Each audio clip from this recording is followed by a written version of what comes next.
Evening folks, and welcome to Sonofdel's live vlog on this Friday the 4th of March. I can't believe it's been a week since I did my last vlog. Time does go so quick. Coming up on tonight's vlog, got a couple more jigsaws, a couple more videos of jigsaws which my wife Deb's done for me. I've got an unboxing of a Zed Box which I didn't actually want, but I'll explain more about that in a little bit. And I've also got a couple of Liverpool pin badges which I had today, and a bit of a talk. So yeah, all to come. Coming up first, the unwanted Zed Box.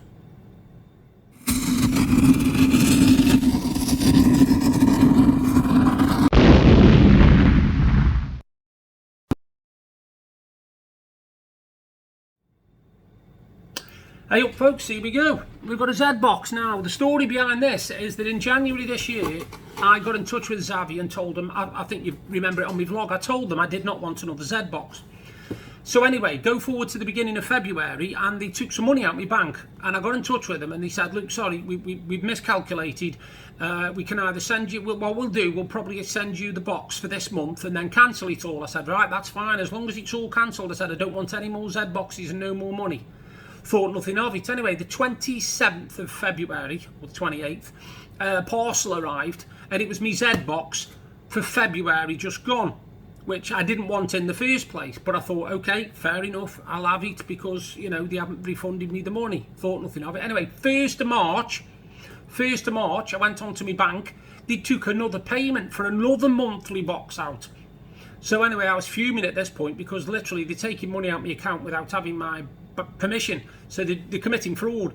So I got in touch with them anyway. I spoke to a really helpful lass called Shanice in customer service, and she sorted it all out for me. I've had the official stuff through and my emails. It said all the accounts been cancelled, no more payments will be taken, and the money will be back in my account soon. So this is a Zed Box I didn't actually want, but I've got it anyway. This is February's Zed Box. Right. First item. As always, we've got a t-shirt. Excuse me a minute. As always, we've got a t-shirt. And I like this t-shirt, I must admit. It's a Lord of the Rings one. And it's, as you can see, it's Gandalf the Grey. It's Gandalf the Grey, and there's a bit of information underneath there. But it's a nice grey t-shirt, nice big size. Gandalf. I like my t-shirts. Well, as you know, I like my t-shirts. So that's Gandalf, and that's the first one. Second item. This came out of the box, and I can understand why. If you're a fan of Supernatural, you know, the series with Sam and Dean Winchester, this was the box that came, and in it was a Supernatural mug. You got that one side, and then on the other side it just says the Winchester Brothers. You can see the crest there with the star in the middle and all that. So that was the second item. It's a nice little mug, little decorative mug. You wouldn't really drink out of it, but I'm going to put pens or something in it on my desk because I like the look of that one. I like that. And obviously what it would have done, it would have come, if it had to come in the box, it would have come like that. But it came out of the box. So that was item number two. Item number 3, which is a very unusual one, is a drinks bottle, but it's actually a Tiki Star Wars one. I don't know if you can see that properly. It's plastic. You can hear it, you know what I mean? And it's got a nice simple lid mechanism. Take it off, job done, put the lid back on. This is where I always struggle. But I haven't struggled today. That's good for my video. Yeah, as you can see, it's a Tiki one, and it's plastic. And that was the third item. That was a drink bottle. And the last item, I've got a few of these now. Now, I'm a massive fan of Resident Evil. I love the films, I love the games. And this is a Resident Evil Stars Badge Medallion. Now, you've seen a few of these before that I've had. I had the one for Back to the Future, and I've also had the golden ticket thing for the Harry Potter one. And this is my third one now, and this is the Resident Evil Stars Heavily Embossed Metal Medallion. You can see, I'll just do that so you can see it properly. And that's the fourth item and the last item, hopefully now, of a Zed Box, which I won't have anymore. So again, 4 items. Supernatural mug, which I love.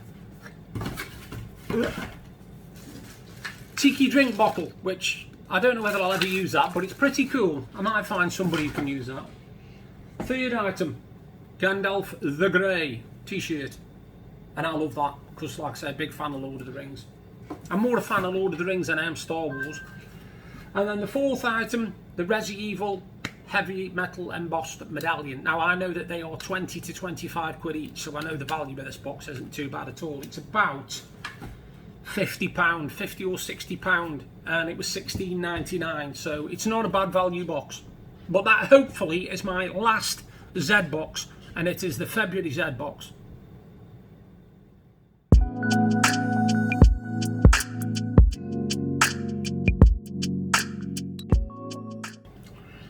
Right, what have I been doing since I last spoke to you? Well, not a lot really, to be honest. I've been sorting stuff out on my computer, and I've been doing a bit of gaming as well.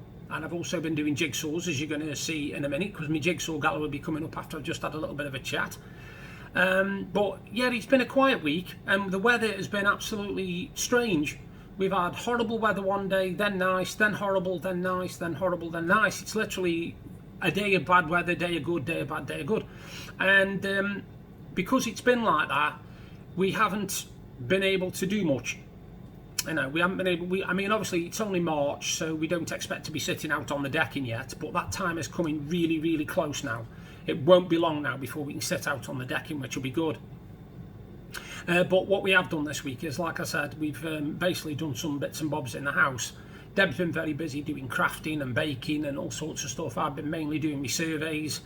Like I said, a couple of jigsaws I've done, and I've been also doing gaming. Now the game I've been playing is Assassin's Creed Valhalla. Now I'll just put this out there for you in case you're interested. Now the Assassin's Creed Valhalla Deluxe Edition PC code on Amazon to download is £99.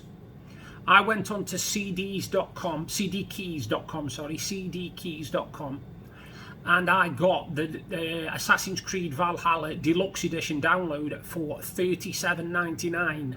So I saved £62 compared to what Amazon are charging. If you have never heard of CDKeys.com, I've had a couple of things off them before. I had FIFA 20 and I only paid about £11 for that when it was still £30 to buy.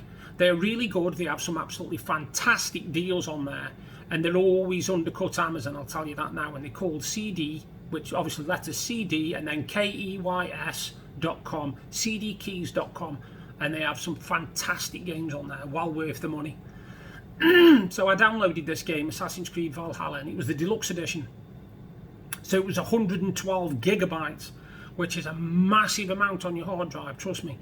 Anyway, I installed it and I've been playing that for the last couple of days. I've not got into it fully yet, but I had played it before on a not legal version, shall we say, just on a trial. And obviously, when you're playing a game like that, you need the online features to enjoy it the most. You know, you need to be able to log into the Ubisoft servers and all this sort of thing. And I couldn't have that because obviously the version I had wasn't a proper version. Well, now I've got the proper version, I can actually do everything on it that I want to do, which is going to keep me busy for absolutely months, because the game is massive, I'm telling you. If you like Assassin's Creed Odyssey and you like Assassin's Creed Origins like I did, then you will absolutely love Valhalla, because it's set in Norway to start with, but then you have to go to England and you have to take over all the different areas of England, and you have to do everything from assassinations to raiding places, monasteries. You actually use your... That was my thing telling me I've got to take my tablet. You basically use your crew and that to pillage monasteries to get the riches, and there's loads of secrets hidden on it. There's so many secrets, you won't be able to find them all if you tried. So I'm just getting used to it at the moment, but it's a fantastic game, and at the moment I've only done about half an hour, and I'd give it 9 out of 10 for playability. It's absolutely incredible. But be careful when you're on it that you don't try and do like me, like a smart arse, and try and go in areas you're not supposed to go yet, because I just started off and my power was 14, and I went in an area that it said it recommended your power be 280, so I left very quickly, because even though I do put a God mode on, and I've never pretended I don't, I put a God mode on so that I can explore and enjoy it without having to worry about these things not reacting properly to the controls, because it would be very frustrating for me. So I do that. and I get to explore all the areas and stuff. But just because you've got a God mode on, that doesn't mean you're going to complete the game, because you've still got to find the secrets. You've still got to do things in the right order. You can't just run through it and kill everything you want, because that doesn't work. It doesn't work like that. You've got to really plan your strategies and everything. So it's a clever game, and there's so much to it, and they keep adding stuff. Apparently a new add-ons just come out, and it's the Dawn of Ragnarok, and I think it's a standalone pack, because when I downloaded the deluxe edition, I actually got the season pass, so I get all the past what's in this season coming. Basically all the DLC goes straight into my account. I don't have to worry about it. But I think the Dawn of Ragnarok, I don't think that's a DLC. I think it's a standalone, that one. I'm not sure. But yeah, other than that, today was going not too bad, because today, the 4th of March, would have actually been my mum's 73rd birthday, but she passed away, unfortunately, August, almost 2 years ago now. Well, 18 months ago now.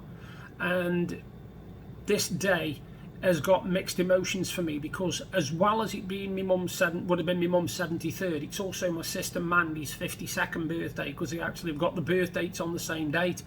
Like my wife and her mum, they share the same date for their birthday, the 18th of November. So today is one of those days that's kind of sad and happy at the same time. But I was on the news earlier on, and I was just scanning through things, when all of a sudden a breaking news story come up that absolutely shocked me.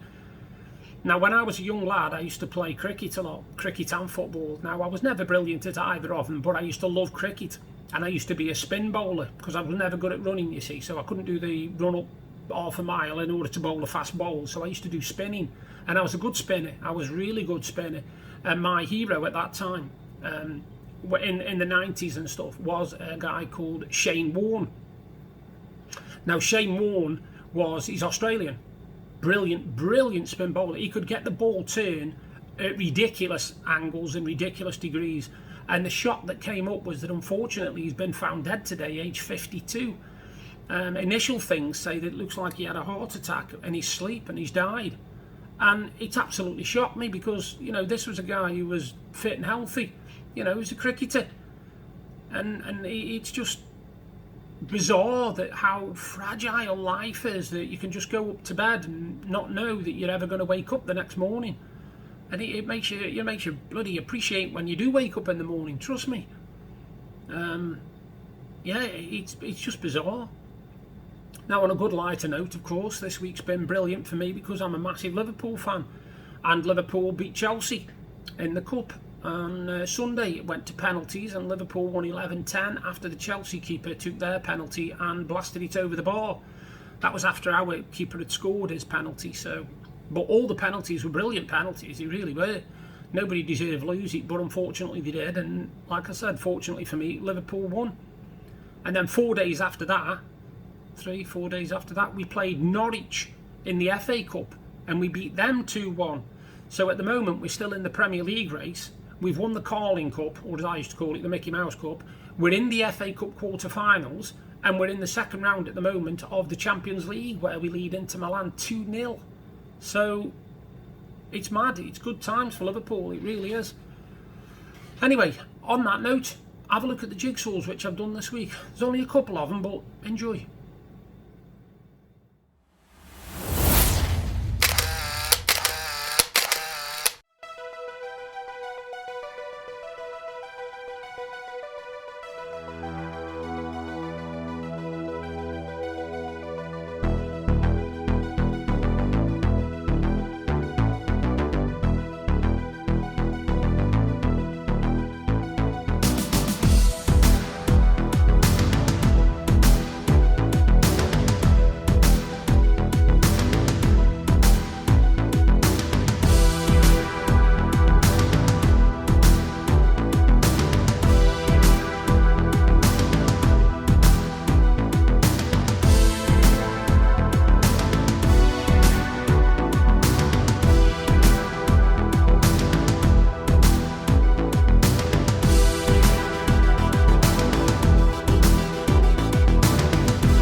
Now, my last word today, and it's the final word, is going to be about the horrific stuff that's going on in this world today, and mainly it's to do with the Ukraine-Russia thing. Now, I didn't broach this subject last week because I was in too much shock, to be honest with you, that somebody would do something so barbaric, and I hoped by now it would all be over and they would have withdrawn and it would have gone back to how things were with a bit of luck.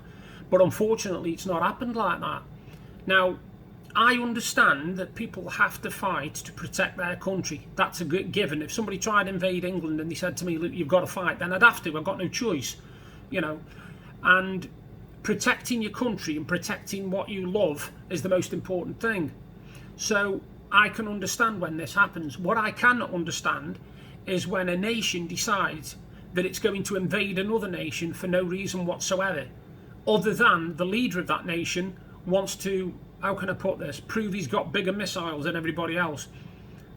Because Ukraine, no offence, Ukraine isn't exactly known for its terrorism. It isn't known for its trouble. You know, it's just a country that sits there. Now, I knew Ukraine through the football teams like Dynamo Kiev. You know, I've always known about Dynamo Kiev from the 80s onwards. And I've never had a problem with anybody from Ukraine. I've never had a problem with anybody from Russia either. But I can't understand why Russia, well, not Russian people, because Russian people are against it as well. They are absolutely appalled by what Putin's done. Why a man would take on the world, because basically the entire world's turned on him because of what he's done. They're all sanctioning him left, right and centre. They're stopping businesses, they're stopping banking, they're stopping transport going in and out and all this sort of stuff. And he is losing his people, because people were on about that he might fire a nuclear weapon, right? And I just thought to myself, well, he won't fire a nuclear weapon, because if he fires a nuclear weapon, what happens when you fire a nuclear weapon? If a nuclear weapon explodes, there's radiation. Radiation moves in the wind, clouds of whatever. So some of it will go back over Russia. So he will end up annihilating a lot of his own people. Now, I read earlier on somewhere that somebody has actually said, look, he needs gone, he needs assassinating. Now, I normally would say, no, every life is precious. But he obviously doesn't think so, because he's willing to bomb places. He's willing to bomb a nuclear factory. He's a nuclear site, for God's sake. I mean, who bombs a nuclear site? Who would even drop bombs on a nuclear place? It's asking for trouble. And I think that unless he is taken out, either assassinated or literally his people revolt against him and all this sort of stuff, then he is going to start World War III.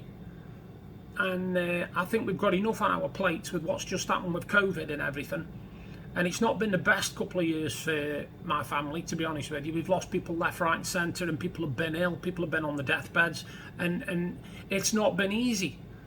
You know, just recently, somebody I know has gone through a bad time after their father passed away, to find out that their brother had actually ransacked the house and took out everything valuable. And it's made this other person really, really ill from the worry. And I'm not surprised, because I can't understand how families could do that. I cannot see anybody in my family ever doing anything like that. I really can't. I mean, when my mum passed away, me, Paula and Mandy, we've always got on great anyway. Me and my two sisters, like Paula and Mandy. And we actually appreciated and respected each other's wishes and everything to do with all of it. We literally agreed on most of it together. So I can't understand these that literally bicker, and then in the background rip everything out of a house so that there's nothing left for the people to inherit. It's disgusting. It's disgusting. And the one thing I will say is karma's got a habit of coming right back and kicking you in the ass. And it will one day. It might not be yet. It could be 5 years, 10 years down the line. But trust me, karma will catch up with you. Karma catches up with you. I know that for a fact. Karma catches up with you. But yeah, anyway, that's my vlog done for today. I hope you enjoyed it, and I will do another vlog in a week where hopefully I'll have a bit more interesting stuff, but no more Zed boxes. You all take care, and I'll do another vlog next week.